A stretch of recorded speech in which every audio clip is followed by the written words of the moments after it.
Hello guys, আমি পিউ আর আমার সাথে রয়েছে অরুণাভ। আমাদের তরফ থেকে কিন্তু শুভ রথযাত্রার প্রীতি ও শুভেচ্ছা। আজকে আমরা কিন্তু রথ দেখতে বেরিয়ে পড়েছিলাম। এটা যাচ্ছে বেলঘরিয়া রথতলার উদ্দেশ্যে।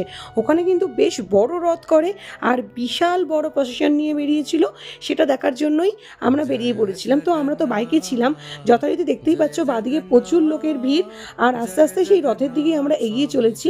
আর খুব সুন্দর করে জগন্নাথ, বলরাম, সুভদ্রা এক একটা জায়গা করে খুব সুন্দর করে সাজানো হয়েছিল। যথারীতি কিছুটা যাওয়ার পরে দেখলাম যে রাস্তা ব্লক করে দিয়েছে, তো সেই জন্য খুব একটা বেশি দূর আমরা যেতে পারিনি। তারপরেও ভাবছিলাম যে বাইকটা কিছুটা বা সাইডে স্ট্যান্ড করে আমরা কিছুক্ষণ ওখানে দাঁড়িয়ে দেখবো, কিন্তু সত্যি কথা বলতে খুবই ভিড় ছিল, কিন্তু অসাধারণভাবে সাজানো হয়েছিল। আমরা দূর থেকেই দেখছিলাম, এত সুন্দরভাবে সাজানো হয়েছিল, খুব ভালো লাগছিল। জয় জগন্নাথ, জয় জগন্নাথ। তারপর কিছুটা যেতেই দেখছি রেড হার্টের যে গ্যাস বেলুনগুলো, এইগুলো ছোটবেলায় নিতে খুব ভালো লাগতো, তো সেটা দেখে দাঁড়িয়ে পড়লাম।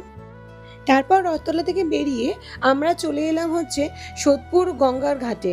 ওখানে এসেও দেখলাম ইসকন থেকে একটা সুন্দর রথ বেরিয়েছে।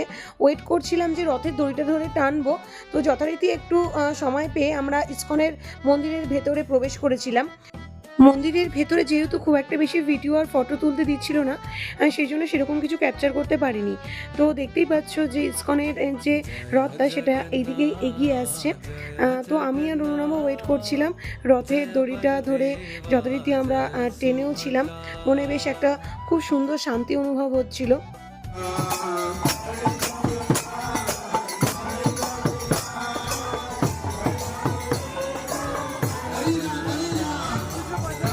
যেহেতু বিকেলবেলা ছিল, তো আমার আর ওর একটু চা খেতে ইচ্ছে করলো।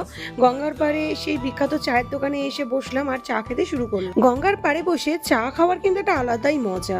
দেখতেই পাচ্ছ দূরে লঞ্চ যাচ্ছে আস্তে আস্তে, আর তার সাথে বসে বসে আমরা চা খাচ্ছিলাম। গঙ্গার পাড়ে আসবো, একটা সেলফি তুলবো না সেটা তো হয় না, সেটাও তুললাম। এবার আস্তে আস্তে আমরা বাড়ির উদ্দেশ্যে যাব। তো এখানে ও বাইকটা বের করছে। রাস্তায় আস্তে আস্তে দেখলাম যে আর একটা রথ বিটি রোডের ওপরে বেরিয়েছে। এখানে নমস্কার করে এবার আমরা বাড়ির দিকে রওনা দিলাম। আবার দেখা হবে নতুন আর একটা ভিডিওতে, ততক্ষণের জন্য tata, see you, take care.